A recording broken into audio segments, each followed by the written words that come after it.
Não, eu estou habituado. Já nem... eu sou um parlamentar, não sabe? Minha vida é fazer conferência. Verdade. Agora não começa a falar do milho amarelo. Muito boa noite a quem nos vai começar a partir de agora a acompanhar. Não tiveram connosco no jantar. Tivemos aqui um belo jantar aqui com o Clube de Santarém, a qual eu agradeço de deixar-nos estas ótimas instalações para podermos estar aqui um pouco à conversa. A FES tenta criar condições para termos aqui um tema que nos abrange a todos, os empresários do Ribatejo, tanto agricultura como não. Vamos falar de imigração e de agricultura, basicamente porque estamos a sentir nas nossas empresas a grande dificuldade de mão de obra, a grande dificuldade de podermos avançar para projetos com mais pessoas e a falta de passarmos de uma área de desemprego para uma área de pleno emprego e agora para uma área de falta de pessoas para trabalhar, tem sido uma grande novidade e por isso sentimos que esta oportunidade que nos é dada de aparecerem pessoas de outros países será uma oportunidade também para a nossa economia, para a nossa organização social também do interior rural, que está cada vez mais despovoado, e também para a área social, onde cada vez mais sentimos que temos a população envelhecida e vamos ver como é que vamos ser capazes ou não de integrar toda esta novidade que temos todos à nossa frente. No fundo, precisamos das pessoas, as pessoas vêm porque precisam, saem dos seus países, atiram-se à estrada para vir por aí fora, à procura de dias melhores, e a ideia que temos muitas vezes é os maus exemplos que conhecemos no país. Tivemos os casos de Odmira, temos os casos das estufas do Oeste, o Ribatejo também já tem muitas pessoas a trabalhar na agricultura vindos destes países e, portanto, o que tentamos aqui é criar condições para perceber. Basicamente, o que tentamos é que a percepção vá ao caminho da realidade, daquilo que acontece na nossa sociedade e menos aquilo que ouvimos nos telejornais, porque normalmente o que ouvimos é os desastres, é as coisas que correram mal, porque as coisas que correm bem normalmente aparecem, têm muito pouco interesse para as televisões e para as redes sociais, etc. Portanto, a presença de quem está também connosco online e todos que estão aqui, agradecer. E vou passar já a apresentar os nossos convidados. Vamos ter 4 oradores. O primeiro será o Nuno Russo, o nosso conterrâneo aqui de Santarém, que teve a responsabilidade de ser secretário de Estado da Agricultura, é hoje vereador a tempo inteiro da Câmara Municipal de Santarém. Depois vamos ter o David Mota, é o administrador do Grupo Luís Vicente, empresa que necessita de muita mão de obra e, portanto, vai-nos dar um bocadinho a visão das empresas que vão tornando a sua vida cada vez mais virada também para esta solução de ter os seus colaboradores vindos destes países.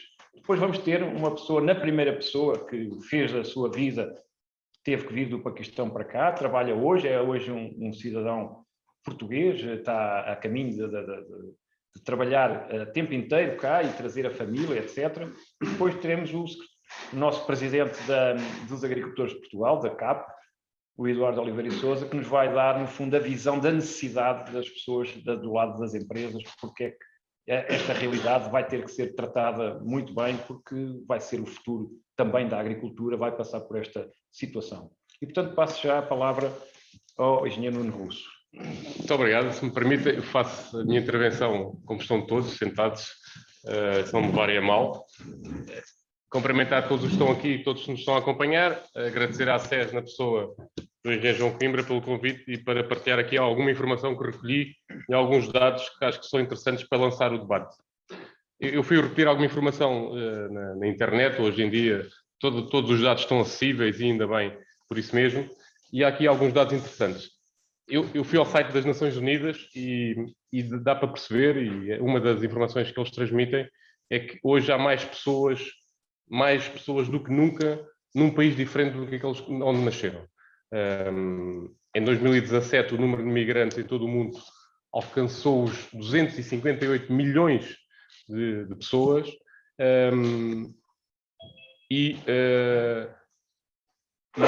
esse valor tem vindo a aumentar, eram 173 milhões, depois para 244 milhões e agora são 258 milhões segundo os últimos dados. E destes 258 milhões, há 150 milhões são trabalhadores migrantes. Portanto, é um número significativo de todos os migrantes que existem. Aproximadamente, eles estão distribuídos por todas as regiões do mundo, concentrados essencialmente na Ásia, depois logo na Europa, na América e muito pouco em África e na Oceania. Depois, relatando aqui a questão do caso português e consultando o Alto Comissariado para as Migrações, eles lançaram há pouco tempo um relatório estatístico anual do ano 2020, o Observatório das Migrações, com alguns dados interessantes também. E eles, os dados que tinham, já não são tão atuais como as Nações Unidas, mas no final de 2018 residiam em Portugal 480 cidadãos estrangeiros. Isto representava, na altura, 4,7% da nossa população. E em 2019 este valor subiu para um valor que nunca tinha sido atingido, de 590 mil estrangeiros residentes, passando a representar 5,7% da nossa população.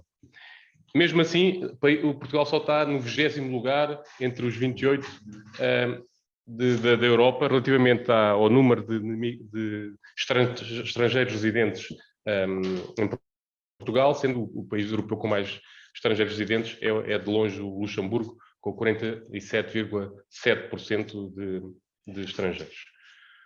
Por outro lado, Portugal ainda é assumidamente um dos países europeus mais envelhecidos e com uma grave fragilidade demográfica. Em 2019, Portugal era o 3º país da União Europeia com maior proporção de pessoas com mais de 65 anos. Isto é um outro dado do alemão, e estes mais de 65 anos já representam quase 22% da nossa população, só ultrapassado pela Grécia e pela Itália. Acumulando este envelhecimento demográfico, nós assumimos também nos últimos anos saldos naturais migratórios negativos, o que também vem, de alguma forma, traduzir um efetivo decréscimo da nossa população residente no país. Em termos de dados europeus, a Europa fez um inquérito há pouco tempo, e o Eurobarómetro, e lançou também os resultados, e há 3 indicadores que eu acho que seriam interessantes de falar aqui. Um deles tem a ver, foi perguntado aos vários europeus se cada um dos países onde eles residiam se tornou um lugar pior ou melhor para se viver com a vinda das pessoas de outros países para o seu país. E Portugal obtém uma evolução muito positiva. Foi melhorando gradualmente ao longo do tempo, este Eurobarómetro é feito quase todos os anos, e assumiu o valor mais alto em 2016, em termos dessa noção de que, sim senhor, era mais positivo do que negativo ter estes estrangeiros em Portugal. O segundo indicador era perguntado se fomentar a integração de imigrantes é um investimento necessário a longo prazo para o próprio país. E Portugal, nitidamente, destacou-se com 85% dos inquiridos a mostrarem-se totalmente de acordo com a afirmação de que o fomento da imigração é um investimento necessário para o país a longo prazo. E o terceiro indicador tem a ver com a integração dos imigrantes, se está a ser bem sucedido ou não em cada um dos países, e Portugal surge aqui destacado na segunda posição, em que os respectivos governos estão a fazer o suficiente para fomentar a integração, e essa integração está a ser bem sucedida em Portugal. Depois, sobre alguns dados sobre os trabalhadores estrangeiros. Nota-se um aumento gradual desses trabalhadores estrangeiros, mais 10% em 2017 e mais 22% em 2018, em comparação com os trabalhadores portugueses na agricultura, estamos a falar da agricultura, há 4,5% em 2017 e 7,2% em 2018, sendo que os aumentos mais significativos, efetivamente, peço desculpa, estes números são da globalidade dos trabalhadores estrangeiros, sendo que a área económica onde eles se empregam é essencialmente na agricultura, nas florestas e nas pescas, e esse valor chega a ser 35% em 2018, isto é, passa de 5 mil para 6,8 mil trabalhadores empregados só neste setor. E comparando os dados de 2011 com os dados de 2018, verifica-se que só na agricultura e na pecuária há um aumento de 113% de trabalhadores estrangeiros em Portugal, quando, comparado com trabalhadores portugueses na agricultura, esse aumento apenas é de 30% nesta atividade. Depois, referir que entre 2007 e 2016, já quase 500 mil de cidadãos pediu a nacionalidade portuguesa.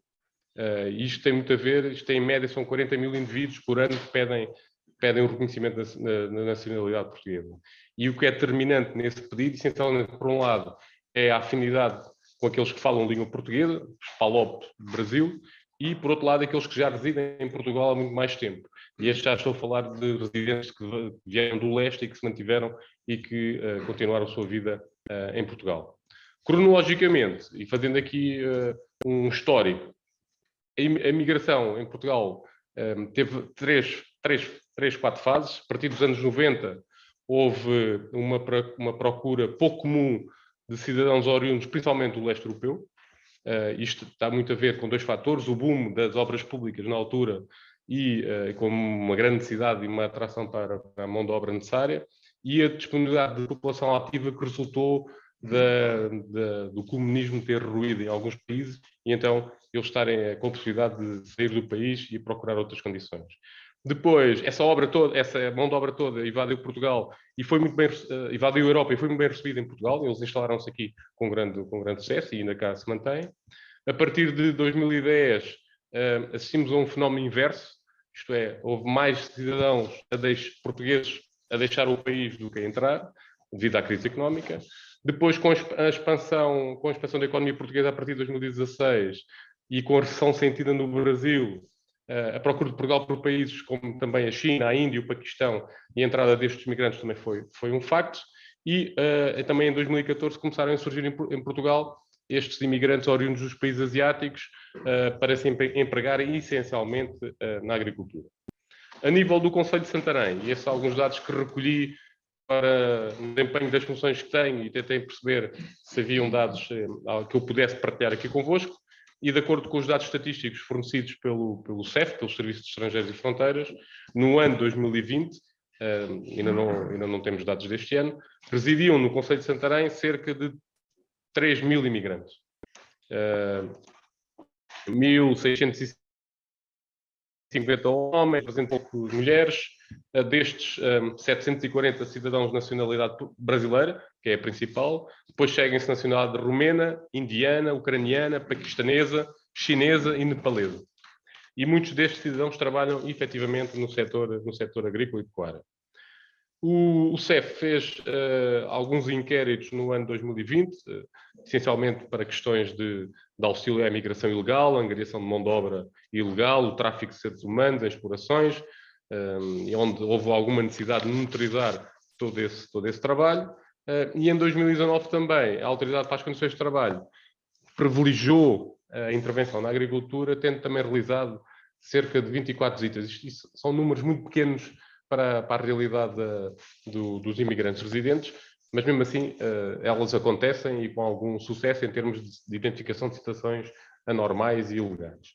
E dessas 24 visitas da ACT, permitiram verificar as condições de trabalho de 300 trabalhadores, portanto, muito pouco significativo, e essencialmente também aqui em Santarém, em Évora e em Beja, onde são os locais que nós sabemos onde existe maior necessidade de mão de obra e uma atividade agrícola muito, muito pujante.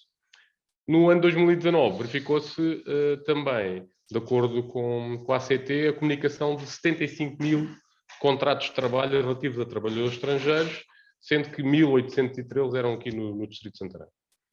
O município de Santarém, e segundo sei, e isto ainda não é a experiência que me foi transmitida, e eu quero acreditar que é assim que está a funcionar, o município de Santarém tem sido, aparentemente, um bom exemplo no que respeita ao acolhimento e à instalação de cidadãos estrangeiros aqui no seu concelho. Existe um centro local de apoio à integração de imigrantes em Santarém, com mais de uma década de funcionamento.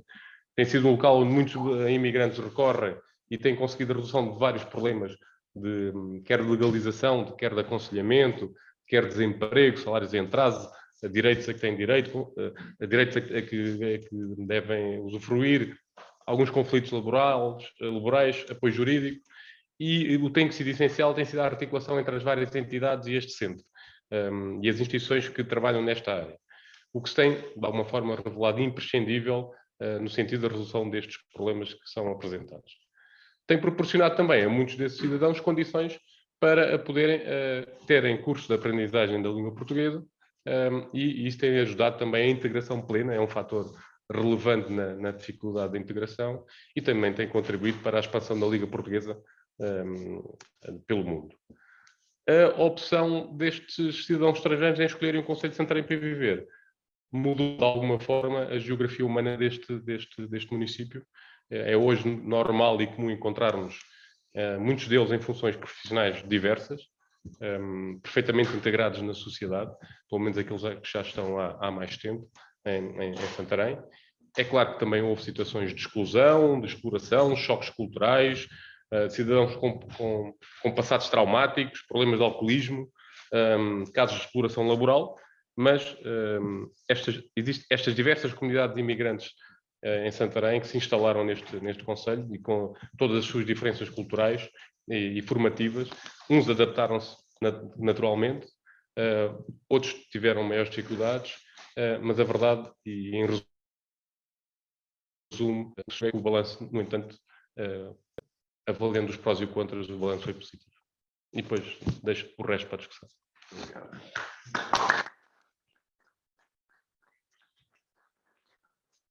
Vou passar a palavra ao David Mota como um utilizador, não é? Sim, acho que sim, se conseguir virar um bocadinho ali para a nossa câmara. Então, exatamente. Bem, vou ficar. Boa noite a todos. Eu prefiro ficar em pé. Antes de mais, quero agradecer este convite aqui ao João. É um prazer e uma responsabilidade grande estar aqui em nome próprio, em nome também da representação da empresa do Grupo Luís Vicente e também a representação do núcleo da ACEJ Oeste. E ontem tivemos a oportunidade de ter um momento tão bom, tão rico, e que aqui tentamos também de alguma forma repetir com prazer e de facto com responsabilidade. Aquilo que venho um bocadinho aqui testemunhar é o caso da nossa empresa, que de facto é uma utilizadora, e utilizar neste caso é um termo técnico, que procuramos no fundo recorrer à mão de obra estrangeira e no fundo dar-vos o testemunho com factos e com aquilo que é um tema que a mim é particularmente caro e que tenho prestado uma atenção especial. O Grupo Luís Vicente, para quem não conhece, é da zona de Torres Vedras. Nós temos 3 áreas de atividade: uma área agrícola, não só direta, nomeadamente no Alentejo, como também indireta, onde acompanhamos uma série de produtores de pera rocha.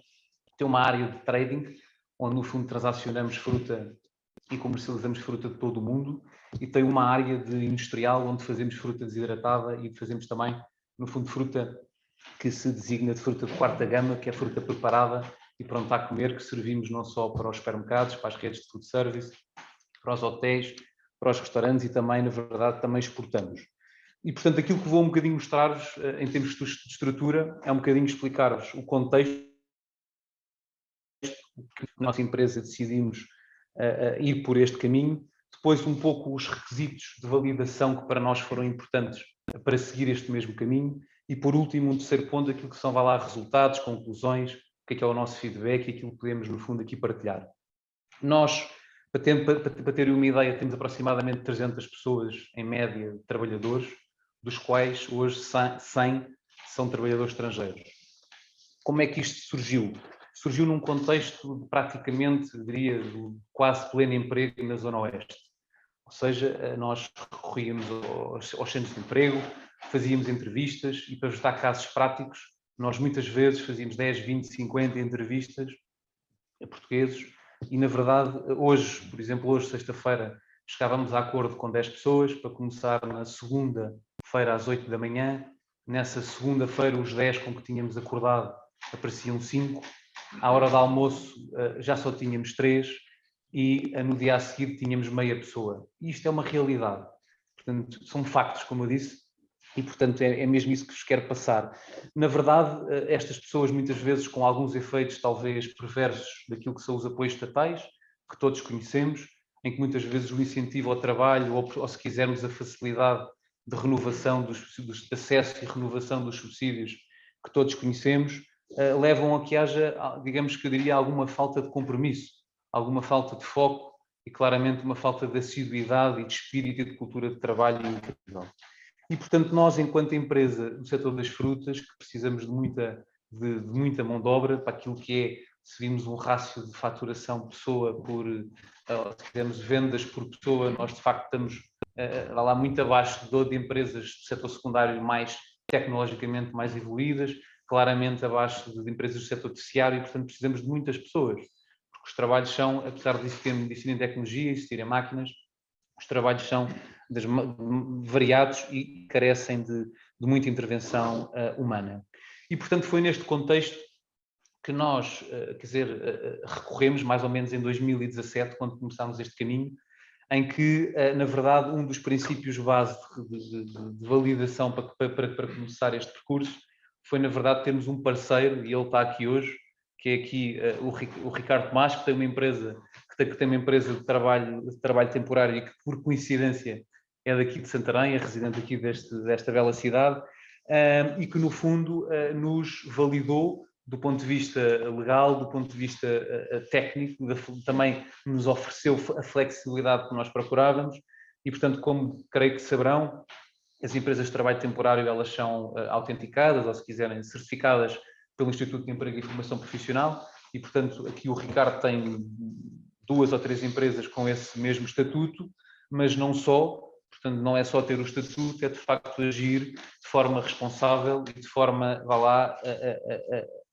digamos que digna para com também estes trabalhadores. E, no fundo, este foi um requisito-chave, não só porque nós o quisermos, mas também porque está previsto na lei laboral, no artigo 260 ou 270, em que prevê o princípio da subsidiariedade, da responsabilidade para com estes trabalhadores.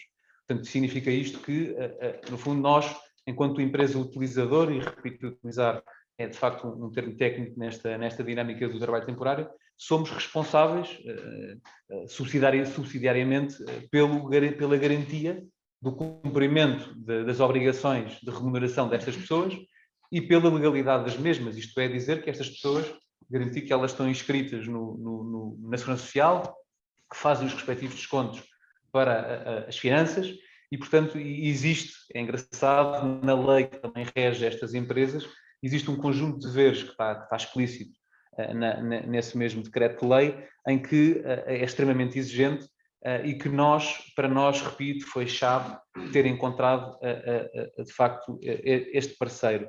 Por outro lado, outro dos requisitos importantes era garantir que, como eu disse há pouco, tratávamos as pessoas como pessoas. Isto é o que é garantir condições de alojamento, de alguma forma funcionem, garantir condições de acolhimento e formação igualitárias, porque, na verdade, há aqui uma relação tripartida, não é? Portanto, se há um conjunto de pessoas que vêm das mais variadas partes do mundo, e nós, a maior parte das pessoas que temos são de origem asiática, também alguns africanos, e, portanto, há aqui um conjunto de pessoas que procura encontrar um caminho, não é? E que vem de milhares de quilómetros até ao nosso país à procura de um caminho, à procura de uma solução para a sua vida, e, portanto, temos essas pessoas que têm um drive e um foco no trabalho inigualável. Existem as empresas utilizadoras, como nós, que, na verdade, pagam um X por hora e que têm que, naturalmente, garantir que esses trabalhadores têm a performance adequada. E, para eles terem a performance adequada, temos que os formar, temos que garantir que eles têm as condições técnicas de acolhimento e também de integração com os portugueses que já vivem e que já, no fundo, operam nas nossas linhas produtivas. E, portanto, isto é um requisito para nós-chave. Isto é que dizer que nós muitas vezes nos envolvemos de forma ativa na garantia desse mesmo alojamento, na garantia de transporte e alimentação, sobretudo quando há picos de produção, quando temos pessoas que vêm preparadas para fazer 8 horas e acabam a fazer 10, 12, 13 horas por livre e espontânea vontade, de facto eles estão cá para faturar, entre aspas, não é? Portanto, estão cá para fazerem dinheiro. E um ponto importante também foi garantir que estas pessoas são remuneradas de forma integral, de forma legal e também são remuneradas por todas as horas que fazem. E, portanto, as pessoas claramente estão cá com esse mesmo objetivo, que é claro, e sem dúvida que, neste ponto de vista, a cultura organizacional teve que permitir este fenómeno, digamos, de aculturação. Portanto, isto foi chave para o sucesso deste projeto, que hoje, reparem, olhando para os números, temos 300 pessoas, 200 portugueses e 100 pessoas estrangeiras. Portanto, existe claramente um fenómeno de aculturação entre entre as várias nacionalidades que existem, para que a empresa funcione e para que a empresa seja produtiva. Portanto, não vamos esconder, portanto, que nesta ligação a três, todos os três, costuma-se dizer a relação win-win, que é uma relação triple win, não é? E, portanto, temos que claramente, estamos numa empresa, há objetivos, de facto, há objetivos que são económicos, mas perseguir esses objetivos económicos temos que ter em conta o contexto social e o contexto legal em que estamos a trabalhar. E, portanto, temas como a formação, temas como a ligação destas pessoas com as FIAs, muito importante. Às vezes existe um estereótipo ou uma ideia errónea de que as pessoas já vêm ensinadas. Não, nós temos que, para as pessoas poderem trabalhar, temos que gastar tempo a formar, a vigiar, a controlar, a corrigir, e, portanto, na verdade, são pessoas, são humanos e que estão naturalmente em condições, diria eu, um pouco mais frágeis daquilo que é as pessoas que são naturalmente locais do país, neste caso Portugal, onde nós estamos. E, portanto, sendo mais frágeis, não quer dizer que os tenhamos que tratar diferente, apenas temos que tratá-los como pessoas. E foi esse, no fundo, o nosso principal envolvimento e aquilo que eu acho que é a razão do sucesso que temos tido até agora. Portanto, se quiserem, em 3 ou 4 notas, aquilo que nós temos sentido, claramente, um testemunho importante é que até hoje não tivemos qualquer tipo de conflito social e, portanto, foi uma relação sempre profícua. Por outro lado, é muito giro também testemunhar o impacto que muitas vezes estas pessoas têm nas comunidades locais onde vivem. Eu tenho alguns exemplos, ou vários, podia aqui explicar, mas um deles, por exemplo, que eu testemunhei, é que um conjunto de indivíduos que viviam numa determinada localidade envolveram-se de tal forma com as pessoas dessa mesma localidade que chegava a haver situações em que eles levavam fruta, as frutas que sobram, etc., de um determinado dia de produção, e ofereciam aos vizinhos portugueses. E, portanto, isto é um caso, de facto, que nos faz pensar e faz, de facto, valorizar, e acho que é importante testemunhar o efeito positivo do ponto de vista social que eles também têm, além, que é importante também dizer, do efeito económico que estas gentes têm para o país. E, portanto, existe um estudo que aqui o João Coimbra partilhou comigo, que compara um bocadinho aquilo que é o saldo entre o impacto do consumo local, o impacto das contribuições para as finanças e para a ação social que estas pessoas fazem, versus aquilo que são as remessas que enviam para o seu país, e o saldo é claramente positivo. Portanto, não tínhamos dúvidas que estes 500 mil de pessoas têm um impacto económico positivo e valor acrescentado para o nosso país.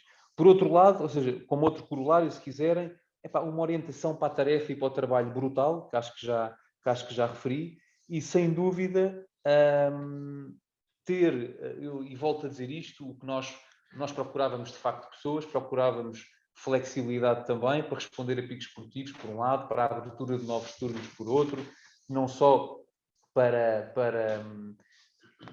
respondermos a novas oportunidades de negócio de forma mais rápida, e portanto isto era o que estava por trás da nossa principal motivação, mas hoje temos também casos de pessoas e que já estão connosco, diria 10, 15 pessoas que já estão connosco há 4 ou 5 anos, que assumem cargos de liderança, e que assumem cargos de liderança nas equipas e nos departamentos onde estão. Portanto, isto mostra que de facto, as empresas e este fenómeno, no nosso caso, e é o nosso caso que estou a tentar testemunhar, é claramente positivo. E repito, isto só foi possível com a ajuda aqui do Ricardo e da sua equipa, que no fundo são eles que garantem esta seleção das pessoas, que ajudam a resolver também os problemas sociais e humanos que essas pessoas têm para poderem viver de forma digna, e que de facto nós os consigamos tratar como trabalhadores e como pessoas. Portanto, acho que era este muito. Obrigado. Obrigado por isso. pela ótica dos necessitados, temos também pela ótica do própria pessoa que, no fundo, veio trazer a possibilidade destas empresas de poderem ter acesso a esta mão de obra. Temos aqui também connosco o Sami. O Sami tem um nome que eu não consigo soltar e, portanto, chama-se Samhel Ulahad, mas na nossa terra já é conhecido pelo Sami, portanto é uma forma de nós conseguirmos, com a mesma língua, conseguir comunicar. E gostava de conhecer, no fundo, na primeira pessoa, o que é que levou o Sami, que estava a viver no Paquistão, onde viveu toda a vida, e porque é que, na primeira fase da escolha, porque sair do Paquistão, o que é que o fez decidir vir até à Europa, o que é que o levou, o que é que procurava, o que é que pretendia da sua vida? Se nos podia explicar um bocadinho como é que começou a primeira fase da decisão de vir até à Europa. Olá, boa noite a todos. Meu nome é Sami. Não sou português. Viram este nome? Não sou português, sou paquistanês. No Paquistão, eu trabalhei na área da engenharia civil, mais ou menos 5 anos. Uma empresa internacional chama-se Nespa. Trabalhei lá mais ou menos 5 anos, mas depois, por causa da política, o projeto parou. Era difícil para arranjar trabalho e outra vez, por causa deste choque. Vim aqui europeia para procurar a vida melhor. Primeiro, eu cheguei à Itália, ficava lá 6 meses. Depois, França.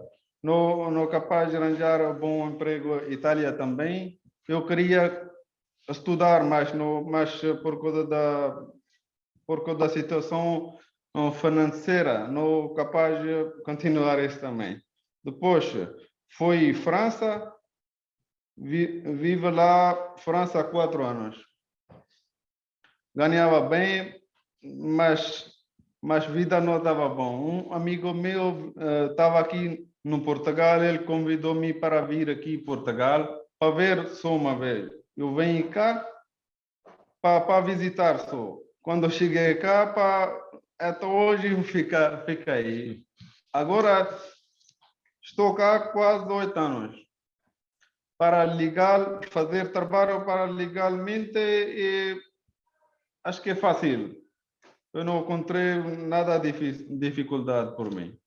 O Sami começou pela agricultura, que teve vários trabalhos no campo, hoje já trabalha numa serralharia, que eu conheço bem a empresa. Como é que foi o percurso? Havia pessoas que iam à sua procura, foi ter com uma companhia, como as pessoas que temos aqui, procurava sozinho o trabalho, como é que era o seu dia-a-dia, como é que resolveu, como é que decidiu depois dentro de Portugal o que é que iria fazer? Sim, primeira vez quando eu cheguei em Portugal, eu ficava lá quase 1 ano ali em Lisboa. Comecei a trabalhar a primeira vez em uma loja da Telemor, num balcão. Mas não gostei lá, por causa tive muitas despesas ali em Lisboa, o ordinário era pouco. Então, depois, outro amigo meu estava aqui, trabalhava aí na Dinaga, uma empresa da agricultura. Ele também convidou-me para fazer trabalho aqui no Azinaga. Eu venho aqui em 2015, trabalhava na área da agricultura há 4 anos.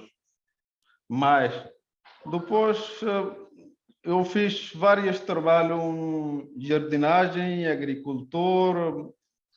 Depois, já está cá quase, agora numa serralharia da Azinaga, já fiz agora 3 anos de trabalho aqui. A empresa é bom, os patrões também são simpáticos. Não preciso estar a procurar outras. Sente-se bem aqui neste trabalho.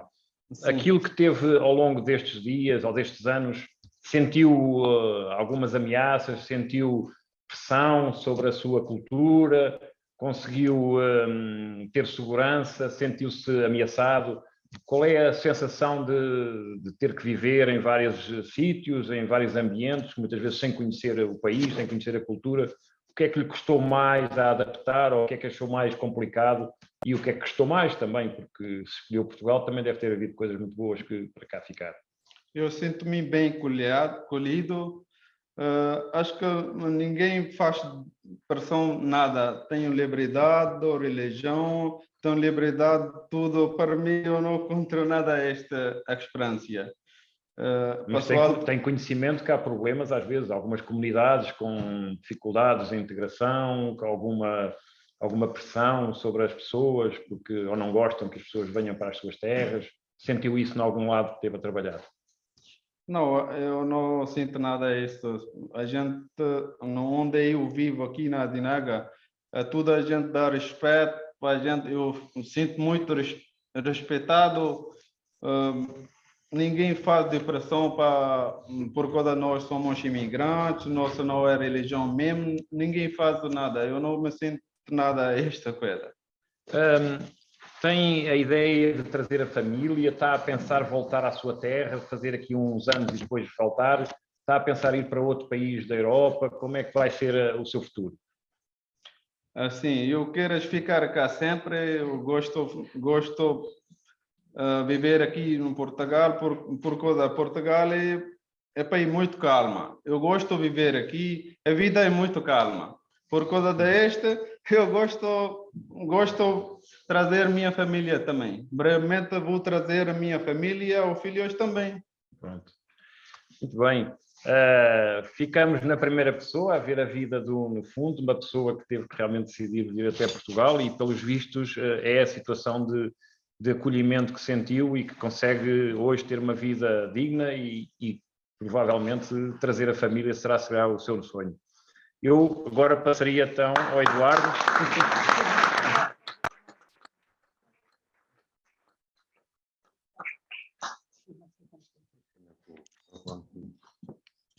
E ao Eduardo, no fundo, pela ótica da necessidade da agricultura, como é que podemos contar ou não com esta novidade na integração dos nossos novos investimentos, do trabalho que existe cada vez mais nas novas culturas, o que é que a agricultura pode ter a ganhar com esta oportunidade? Muito boa noite. Eu começo também por agradecer o convite que o João me fez para vir aqui fazer parte deste painel. A questão da imigração é um problema que tem várias pontas por onde se quiser agarrar, na parte social, na parte legal, na parte da integração.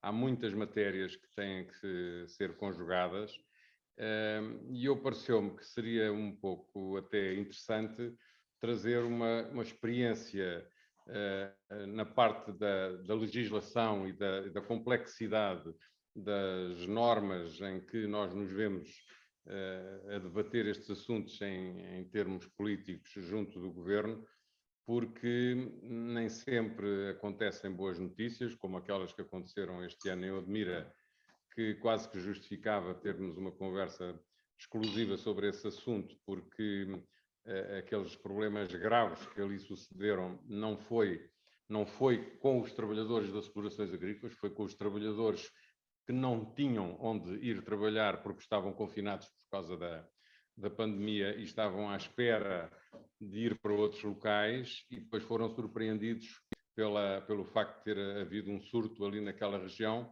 que despoltou uma série de problemas, alguns até pouco ainda visíveis. Mas creio que era interessante fazer aqui um relato, e eu tenho aqui uma cábula que pedi ajuda à doutora Cristina Moraes, que é a nossa responsável pelas questões laborais na CAP, porque a Confederação dos Agricultores é a única das confederações patronais que faz contratação coletiva. E nós temos desempenhado um papel muito ativo nas questões da integração dos trabalhadores estrangeiros, porque não podemos de maneira nenhuma correr o risco de termos um setor debaixo de olho com pessoas maltratadas ou mal integradas ou a não serem capazes de encontrar solução para poderem trabalhar devidamente no nosso país. A questão da falta de mão de obra não é um problema só da agricultura. Há muitos setores que hoje, neste momento, se debatem com problemas de falta de mão de obra. No setor agrícola, há várias razões que deram origem a esta situação que temos neste momento. Primeiro, houve um êxodo rural, já foi aqui abordado, e esse êxodo rural tinha na base uma procura de uma vida melhor. E, além disso, a sociedade evoluiu muito nos últimos anos e a própria ambição pessoal das pessoas hoje com mais tempo para estudarem não ambicionam serem trabalhadores rurais. Podem ambicionar ter a sua vida na agricultura, mais como empresários, e por isso há projetos e programas dedicados aos jovens agricultores. Mas a nossa população jovem não pensa estudar para ser um trabalhador agrícola. E, portanto, se juntarmos a isto a própria demografia negativa que estamos a ter, vai-se criando um fosso. E com a intensificação de alguns métodos culturais que têm neste momento uma expressão económica muito grande, como é o caso das frutas, mas o mais emblemático de todos é a uva de mesa e os frutos vermelhos, essa mão de obra teve que ser procurada no estrangeiro. A outra mão de obra foi absorvida pelas obras, pela restauração, pelo turismo, de forma geral, e pelos trabalhos de limpeza. Os trabalhos de limpeza hoje são, na sua grande maioria, também feitos por trabalhadores estrangeiros. Esta mão de obra, para ser devidamente feita, tem que ser enquadrada em regras que têm tendência a serem cada vez mais rigorosas. Eu gostava de fazer aqui uma leitura breve, para não transformar isto numa coisa muito lenta, que há setores neste momento que se têm obrigados a fazerem contratação em grupo para garantirem que têm determinada mão de obra em determinados períodos, sob pena de não poderem sequer assumir determinados compromissos em relação às produções em que estão envolvidas. Esses trabalhadores são perfeitamente essenciais e só em termos daquilo que representam no crescimento, em 2019, cresceram 25% relativamente a 2018, conforme há bocadinho disse o Nuno Russo, e têm hoje um peso muitíssimo relevante no conjunto da mão de obra. Os dados extraídos do Ministério do Trabalho, portanto, nós fomos recolher aqui alguns elementos junto das contribuições para a Segurança Social, existiam em Portugal, em 2019, 12.800 empresas do setor agrícola. Portanto, há 12.000 empresas como a tua e como a minha, que existem em Portugal, incluindo até trabalhadores, agricultores por conta própria, que também dão trabalho, portanto, também são eles próprios patrões. Os dados, e empregavam 65.000 trabalhadores, portanto, há 65.000 pessoas a trabalharem na agricultura como empregados. Relativamente aos estrangeiros, em 2019 trabalhavam em Portugal 218.000 estrangeiros. Há muitos estrangeiros que estão em Portugal que não trabalham.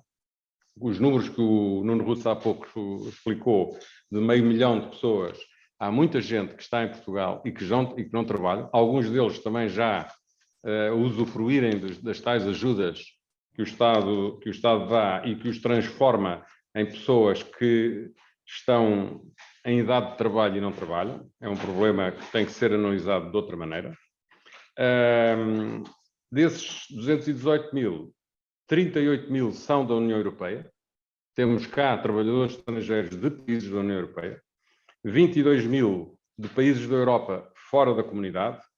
43 mil africanos, 37 mil asiáticos e 76 mil da África do Sul. Estamos a falar, obviamente, do Brasil e 2 mil pessoas de outras regiões do globo.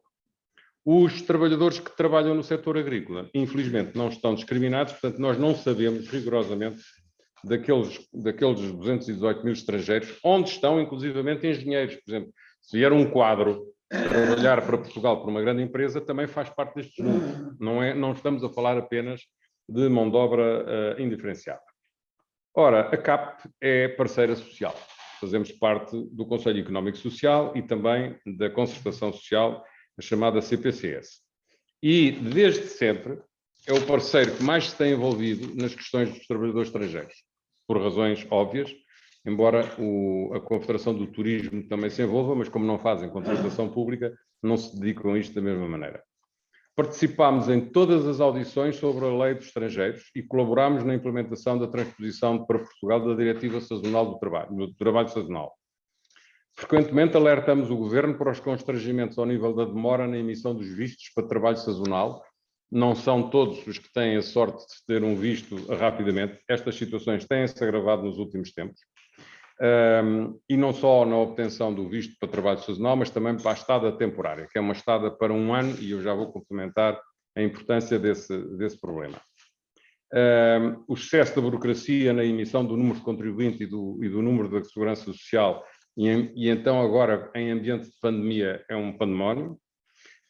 A concessão de igualdade e tratamento fiscal entre portugueses e estrangeiros, ao nível do pagamento dos impostos, que é exemplo, a lei do Orçamento do Estado em 2019, uma coisa que o Nuno Russo acompanhou, em que foi a CAP que conseguiu retirar aos trabalhadores estrangeiros uma regra que funcionava, de lhes reterem 25% do valor do salário, mesmo que ganhassem o salário mínimo. O Estado tem tanto fome para garantir que as pessoas que pagavam impostos retinha-lhes 25% do salário. Isto era um roubo. E quem é que tratou disto? Foi a CAP. Não foi nem a CGTP nem o UGT. Que são as entidades que dizem que dependem dos trabalhadores. E a razão é muito simples. É que os trabalhadores estrangeiros não se sindicalizam. E por isso houve aqui uma ação humanitária, porque era de uma ação humanitária. Devo dizer que o Ministro do Trabalho da altura nem sabia que isto era assim, e, portanto, imediatamente se empenhou em resolver o assunto foi resolvido, e por isso hoje os trabalhadores estrangeiros, à semelhança dos trabalhadores portugueses, se oferirem o salário mínimo nacional, não pagam imposto. Temos insistentemente exigido a celebração dos protocolos e acordos de cooperação entre Portugal e os Estados terceiros. Para quê? Para diminuir os esquemas associados à imigração ilegal. E foi conseguido agora recentemente um acordo com a Índia, não está ainda em vigor, mas já há um acordo com a Índia. Queremos ver se somos capazes de estender esse acordo ao Paquistão e também aos outros países do Extremo Oriente, que são muito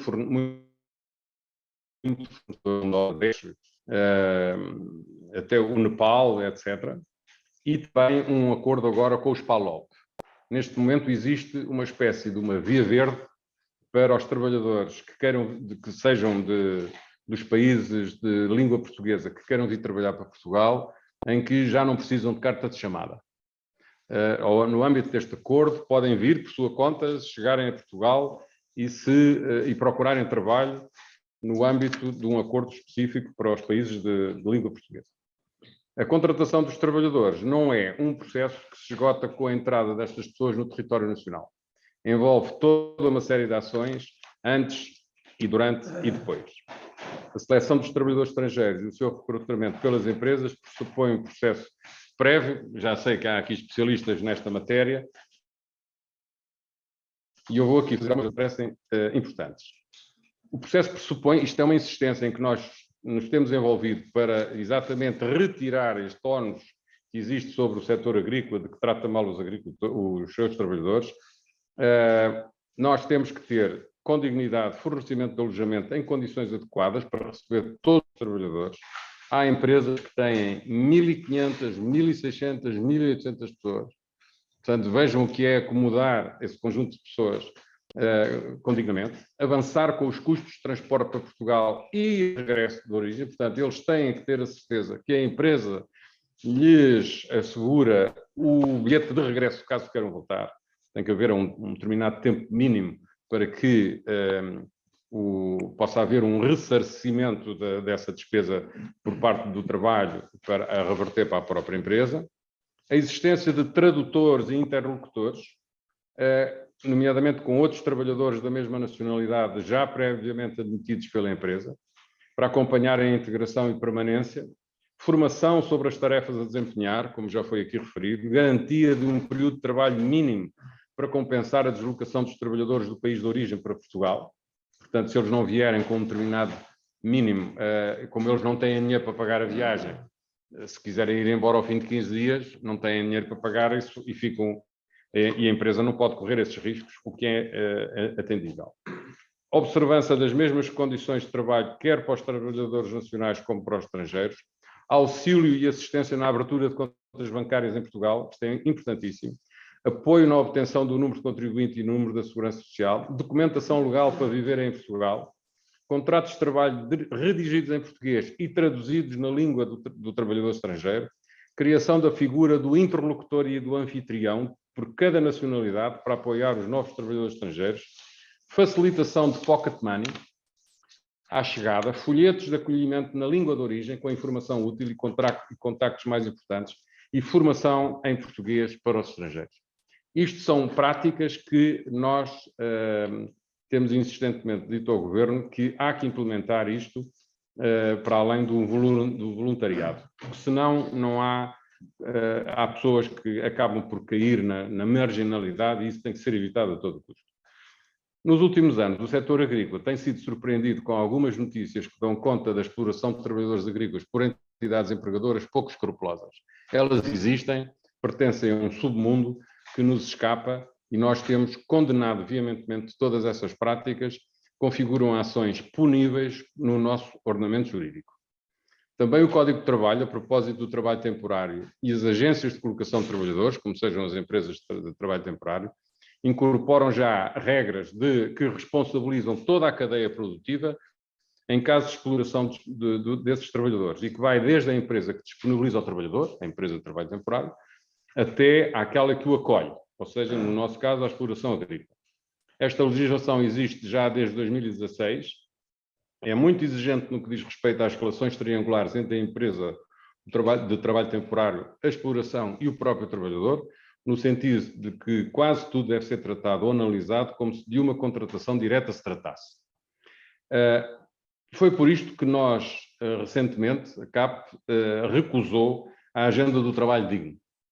A agenda do trabalho digno queria transformar as empresas em fiscais umas das outras. Esse trabalho compete ao Estado. Nós não podemos, de maneira nenhuma, estar a criar a figura do delator, porque quem contrata tem que ter atenção às regras e não pode revertê-las. Não cumprir implica ser punido, em vez de transformarmos as empresas em espias e em delatoras umas das outras. O Governo não estava, na nossa opinião, a ver a coisa pelo lado correto e nós recusámos essa agenda que agora vai passar com certeza para a legislação seguinte. As empresas no setor agrícola cumprem as regras pré-definidas, seja pela via da legislação nacional, seja por força das auditorias sociais, muito frequentes, a que estão sujeitas em virtude da atividade exportadora a que se dedicam.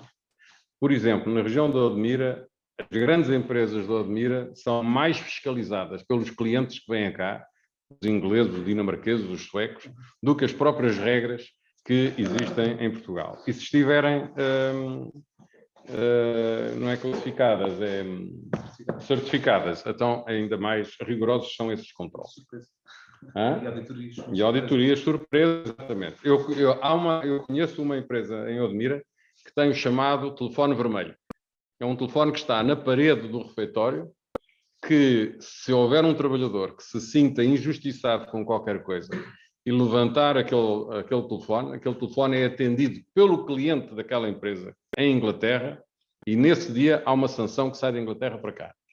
Portanto, os próprios patrões cá não querem de maneira nenhuma que os trabalhadores toquem naquele telefone. É uma forma de estarem pressionados a tratarem-nos bem. Ora bem, isto estava escrito para o discurso.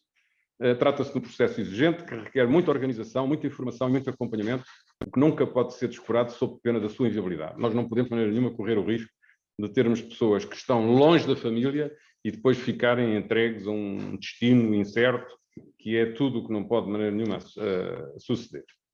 O sucesso desta contratação dos trabalhadores depende das empresas, também dos trabalhadores e da colaboração das entidades públicas que regulam a relação do trabalho que é estabelecida. Por parte das empresas que a CAP representa, estamos certos de que as regras estão a ser cumpridas e que a integração destes trabalhadores é promovida. Nem sempre é fácil, mas é promovida. Por parte dos trabalhadores, espera-se também que haja colaboração.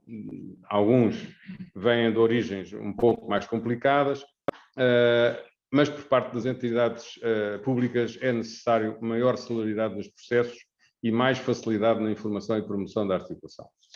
Ora, para terminar, eu gostava de dizer, e aqui já é quase uma opinião mais pessoal, que além de todos estes pressupostos, podemos juntar a consciencialização social e colocarmos um pouco no lugar destas pessoas.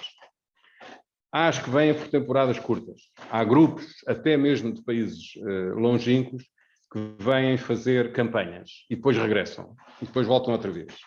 Mas há aqueles que querem mudar de vida, como é o caso do Samir, em que ambiciona trazer a família, quer integrar-se, muito provavelmente já se integrou, e querem até obter a nacionalidade portuguesa. São esses que vão minimizar o gravíssimo problema da demografia que nós atravessamos. Não tenhamos dúvidas, se nós fizermos um exame à nossa história, antes de nós cá estarmos ainda, antes de sermos cristãos, isto era um conjunto de tribos, era uma sociedade tribal. Depois fomos fomos ocupados pelos romanos, daí veio o cristianismo, depois fomos ocupados e fomos, como nós dizíamos quando éramos miúdos na escola, era a luta contra os mouros, que era assim que se falava. Dom Afonso Henrique venceu os mouros e agora, fruto da evolução da sociedade, vamos ser uma mescla diferente e, portanto, estas pessoas são bem-vindas para que Portugal possa continuar a ser o país que é. E aqui entramos também no foro das relações personalizadas. E é muito importante uma ação humanista junto destas pessoas, ajudando-as para além do que determina na lei. É o espírito cristão a dictar as regras, é o sentimento da integração e da interajuda. Não devemos confundir nem com a ação social, nem com misericórdia, mas sim com fraternidade e com respeito pela vida dos outros, a quem devemos fazer ou tentar fazer o que gostaria que nos fizessem a nós se estivéssemos em situação semelhante. Julgo que talvez o sucesso da integração dos portugueses em França, na Suíça, na Alemanha, na década de 60, terá bastante a ver com isto.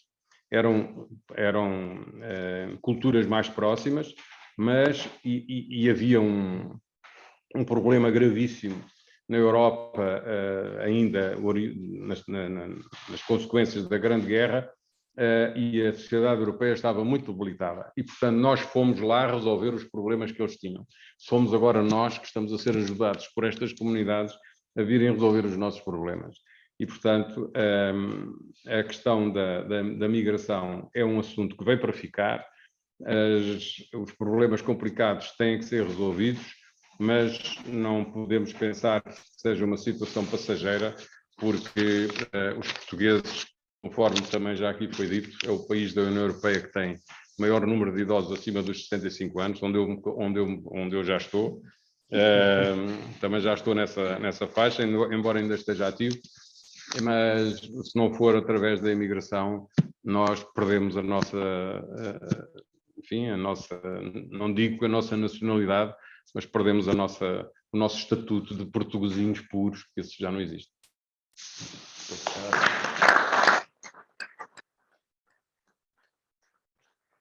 Obrigado, Eduardo. E sempre, no fundo, fizemos a ronda de toda a área desde a necessidade, o porquê, como é que vamos enfrentar isto.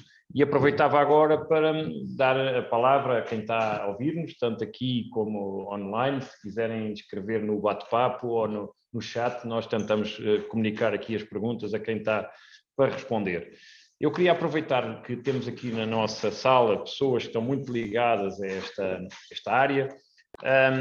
Se podemos aproveitar também para o testemunho do Ricardo, que eu ia pedir se podia sentar-se aqui connosco, para nos trazer aqui... Fica aqui tudo. Não, está aqui. No fundo, o Ricardo está aqui a ajudar-nos a compreender como é que ele também aparece neste caminho de solução, como é que o Ricardo consegue hoje, como é que é a organização da sua própria empresa, como é que consegue recrutar, qual é as suas práticas, o que é que sente desta situação, se acha que estamos numa situação de melhoria, se estamos numa situação mais complicada em termos de oferta, de procura, o que é que leva as pessoas a chegarem a Portugal, qual é a sua opinião, que no fundo trabalha todos os dias com estas comunidades, o que é que nos pode ajudar a compreender o estado da arte nesta fase? Muito bem. Quando eu comecei esta empresa, eu sentia pessoas a chegar a Portugal com o intuito de procurar trabalho, com o intuito de procurar uma vida melhor e de portanto, até se estabelecer no nosso país. E a imigração era portanto, a sua natureza era evidente. Vinham procurar uma vida melhor, eram pessoas que vinham dispostas a trabalhar. Hoje em dia, mas só voltando um bocadinho atrás, portanto, o que eu noto é que ao longo deste caminho, que eu falo sobretudo, eu quando criei esta empresa apanhei o boom da mão de obra asiática, e aqui falo, refiro-me à mão de obra asiática sobretudo. Portanto, este caminho distorceu-se e foram vários os fatores que originaram isso. Ou seja, aquele trabalhador, aquela pessoa que vinha para Portugal e que se dirigia à minha empresa ou a qualquer outra empresa à procura de trabalho, e nós tínhamos para lhe oferecer um trabalho, neste caso, vamos imaginar, no setor primário, que é o que está aqui a discutir hoje, essa pessoa facilmente aceitava um trabalho, desde que as condições reunidas fossem dignas, e nunca nós trabalhámos de outra forma. Aliás, posso-vos dizer que a Work Permit nasce, e muitas vezes nós dizemos isto lá na empresa, nasce de uma oportunidade de mau trabalho. Ou seja, nós verificamos que efetivamente se trabalhava a língua estrangeira era trabalhada da pior forma em Portugal. Isto no respeito ao todo, não estamos a falar em casos específicos. Haviam pessoas exploradas, haviam pessoas maltratadas, tudo aquilo que nós sabemos. Ou seja, a realidade que nós hoje em dia temos como referência o Admira, que é a realidade mais recente e que está mais aos nossos olhos, essa realidade já vem muito de trás e eu vi alguma dessa realidade acontecer. E nós vimos uma oportunidade e nessa altura era relativamente fácil aceder à mão de obra para os mais variados trabalhos. Hoje, com a evolução das coisas e com o tornar a situação da imigração equitativa, portanto, à imagem nacional e a nossa imagem, portanto, no que toca ao trabalho, neste tipo de setor, tal como disse muito bem, ninguém se quer formar para trabalhar na agricultura. Portanto, ninguém, por sua livre e espontânea vontade, vai dizer eu vou-me formar, vou tirar uma formação profissional para ir apanhar o que quer que seja na agricultura. Isso não existe. E o mesmo neste acontece com as pessoas que cá estão, estrangeiros, que é, e eu não digo isto no sentido, não me interpretem mal, eu não digo isto no sentido da discriminação, porque eu considero que todas as pessoas têm direito a uma oportunidade e a serem o que bem entenderem na vida, mas já não, quem cá está já não quer desempenhar determinados tipos de trabalho. Portanto, isso está-se a tornar uma situação um tanto ou quanto grave. Tanto ou quanto grave porquê? Porque isto é uma fatura paga por todos nós. Ou seja, aquelas pessoas, aquele conjunto de pessoas que nós vimos inscritos nos centros de emprego e que não têm aptidão para trabalhar, ou seja, vão para um trabalho, saem, voltam novamente para o desemprego. Portanto, é aquela rotina que nós conhecemos. Isso já se vê também com os cidadãos estrangeiros. Ou seja, já há uma procura de uma qualidade